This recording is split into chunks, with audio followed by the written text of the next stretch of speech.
Hello there, dreamer community. Y'all look good today. You know what we're going to do today? We're going to talk about miracles. How about them apples? It is a new month, which means I'm here to announce our topic. I'm just going to jump straight in because I don't really have any other way to do this. Just to get after it. And what's so fascinating about, if you're in my mastermind group, Dreamstorm, God has had us on this journey that's taken us so far out of the boat that here he's got me this month talking about miracles. This has not been planned. Dreamstorm is a place where, for me, as just someone who likes to sit as close to God as possible in my quiet time with him, is that it's become a place where I get to just express some of the things that I really hear him drawing us into. And so this month we're going to talk about miracles. And it came from the last couple of weeks in this group of committed dreamers having a conversation around what does it look like to build my life on the Lord? What does it look like to live fully alive?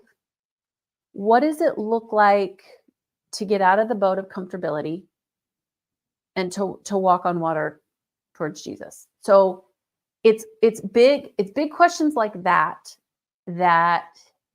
has postured my heart to be searching for really bold answers.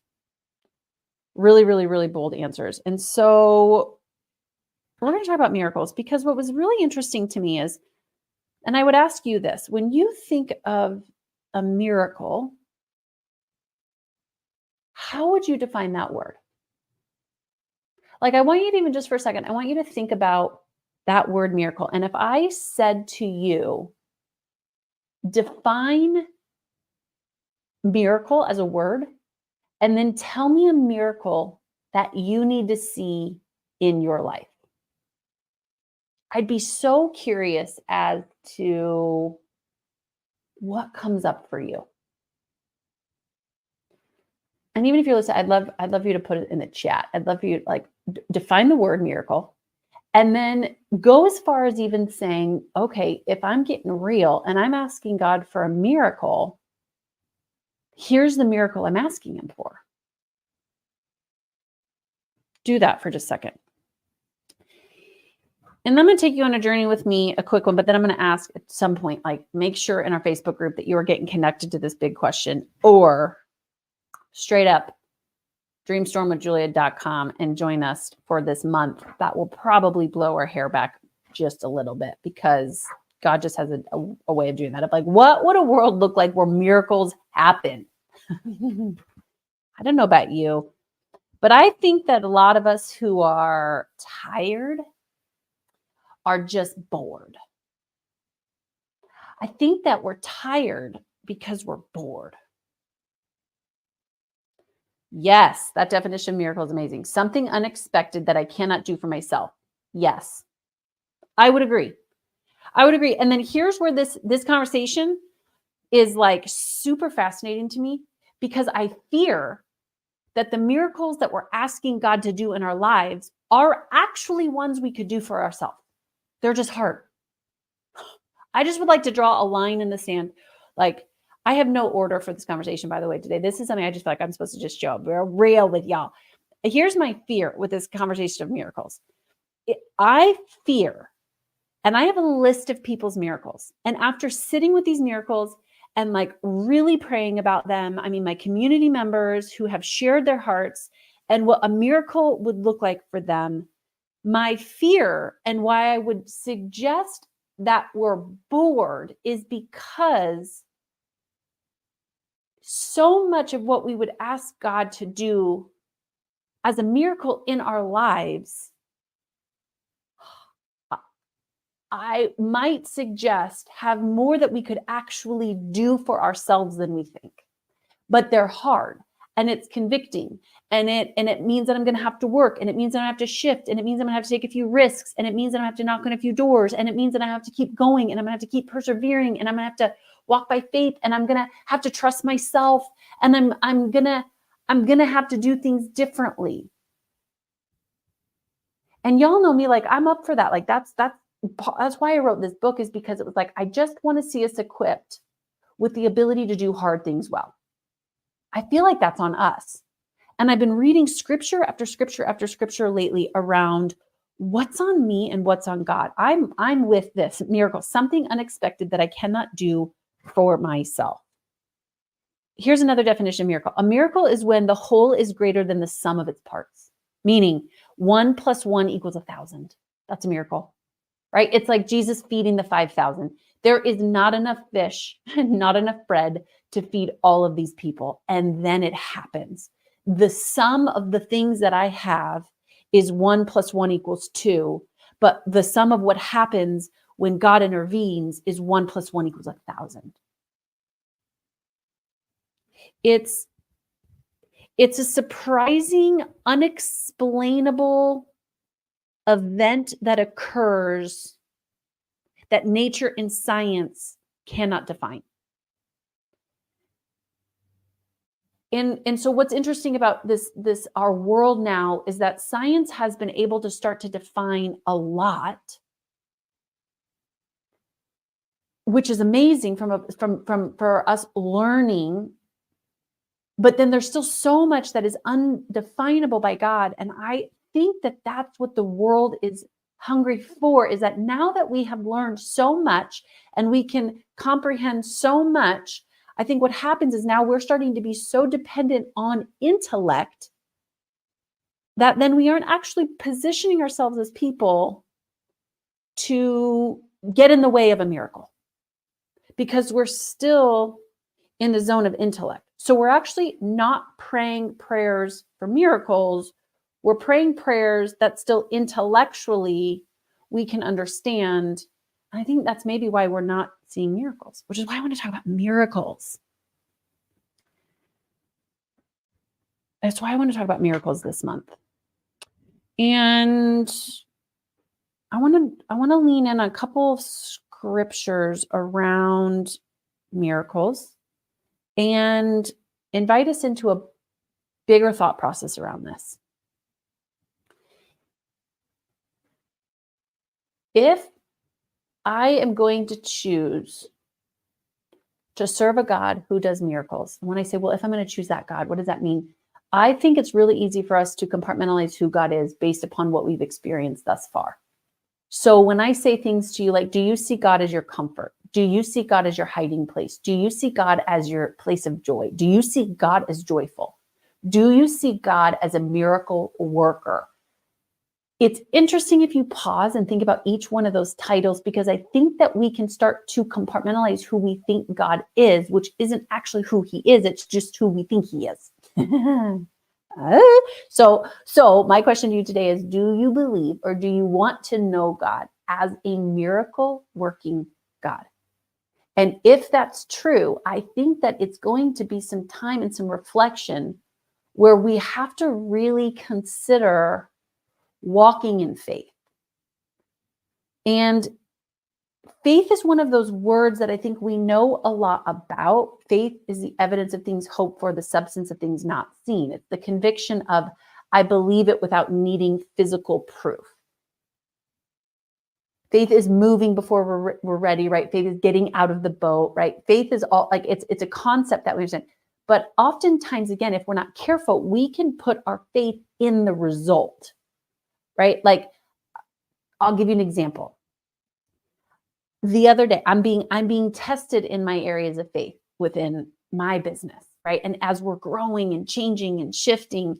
And so the other day, I'm like, yeah, I have faith, but I'm not seeing the results. And so God's like, okay, then do you have faith in the results or do you have faith in me? And I was like, oh, that's a fair question.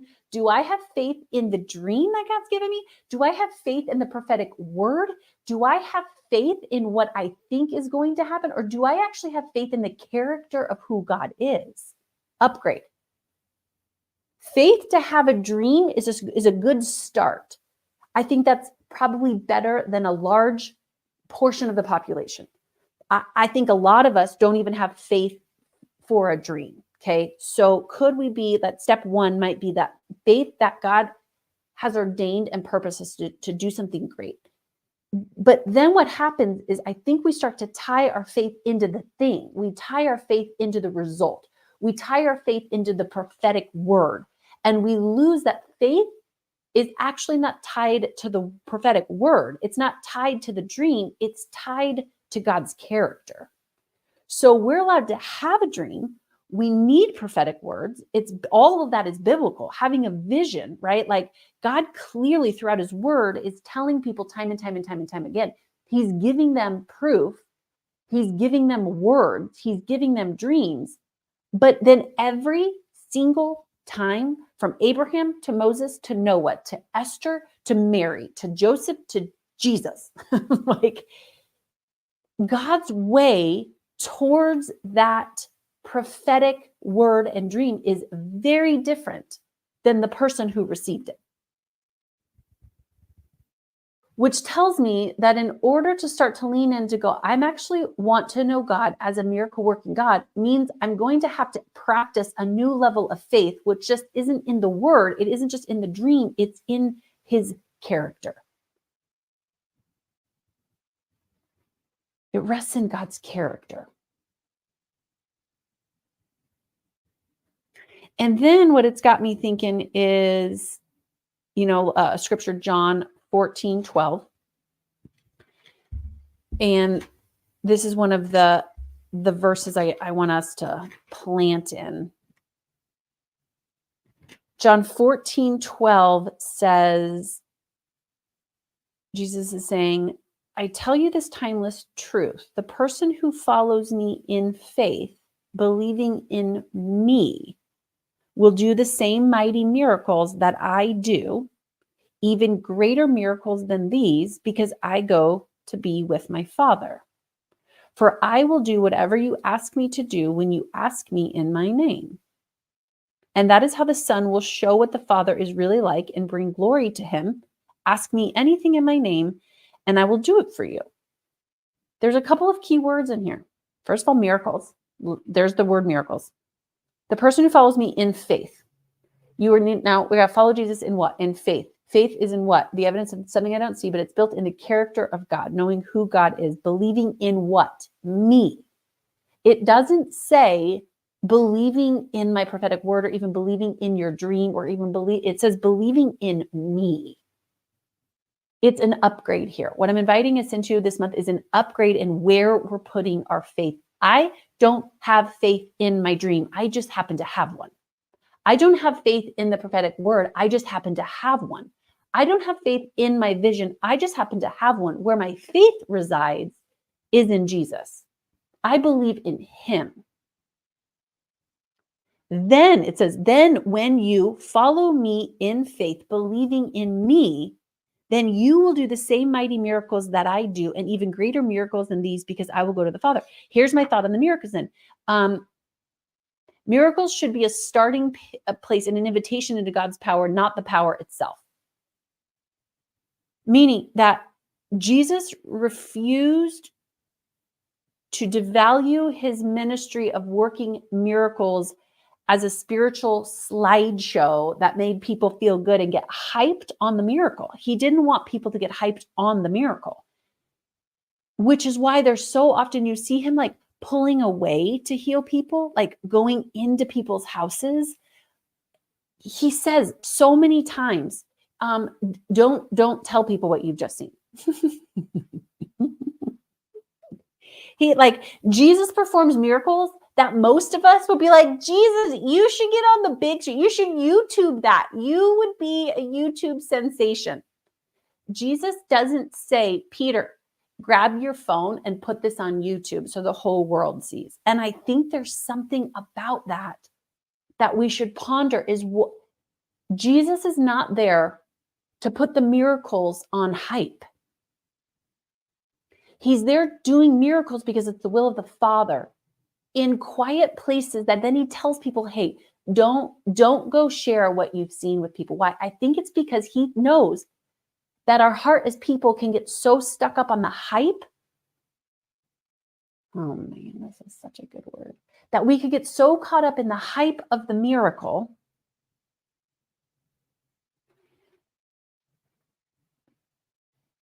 that we start to focus more on the hype than the character of God. Which could it be that in all of God's goodness, that maybe that our heart posture has more to do with miracles than we would think?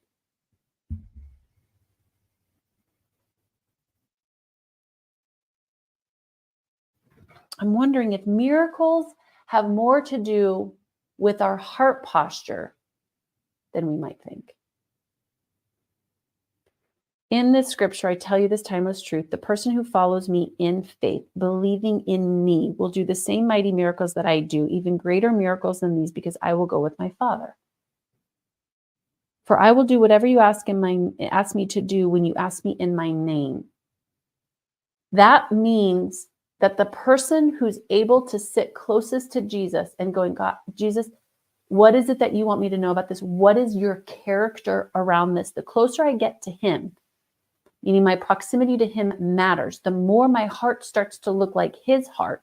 And the more my heart starts to look like his heart, then I'm able to actually pray into the heart of the Father, which then allows me to say, hey, I can ask anything in his name and he's going to do it for me. Why? Because my heart is like his. Not because even my dream reflects him, it's that my heart reflects his heart. So crazy. That's what we're going to talk about this month. So here's what does this look like currently today? I want you to read this verse over and over and over and over and over and over and over again. And I want you to ask yourself, do you know the miracle working God? Do you know God as a miracle working Father? Is your heart postured in such a way that you aren't begging and pleading him for results in your life, but sitting so close to him and his heart and understanding his heart that it causes you easily to get out of the boat? Here's what I'd like to remember. I think that this would shift our prayer life, the way we walk in authority, the dreams that we're even currently dreaming, and then the things that we would have on a list of, like, well, it would be a miracle. It would be a miracle if I could write books. That's not a miracle. That's you just deciding to write books. It would be a miracle if God brought me the property I've always dreamed of. That's not necessarily a miracle. That might just be you knocking on doors. That might actually not be one of those things that is unexpected that you can't do for yourself. Could you do it for yourself? Yeah. Could God surprise you along the way that you're like literally knocking on doors? Someone's like, hey, I saw you knocking on my neighbor's door, but I just like to gift you my property. Miracle. That's a miracle. But I've also seen thousands of people owning the exact lot that they want, having the exact land that they want, because they realize I could do this for myself if I were to be bold and just be brave and get after it. If I could change some habits and patterns, I actually could get healthy. I've literally watched multiple friends in my life dealing with cancer. And I have seen some who are doing the hard work to heal their own bodies, and it's working. I have seen and witnessed some that you go back to the doctor and it's gone. There's no way to explain it. That's a miracle. Also, that person just taking responsibility and taking those steps is incredible to watch.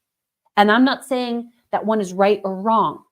I'm just inviting us into the things that you might write down on paper that feel like miracles. The only filter I want to ask you of right now, is there any of them that you can do on your own with a little bit of grit and a little bit of belief in yourself, a little bit of faith in who you are, a little bit of faith in the oomph, a little bit of faith in the fact that if you just put some pedal to the metal and you made some strategic decisions and you made some intentional choices, could just your faith in you change circumstances?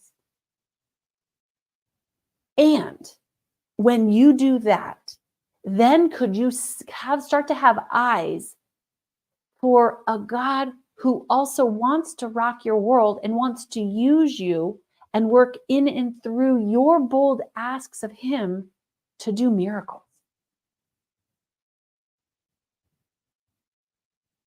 I tell you this timeless truth. The person who follows me in faith, believing in me, will do the same mighty miracles that I do, even greater miracles than these.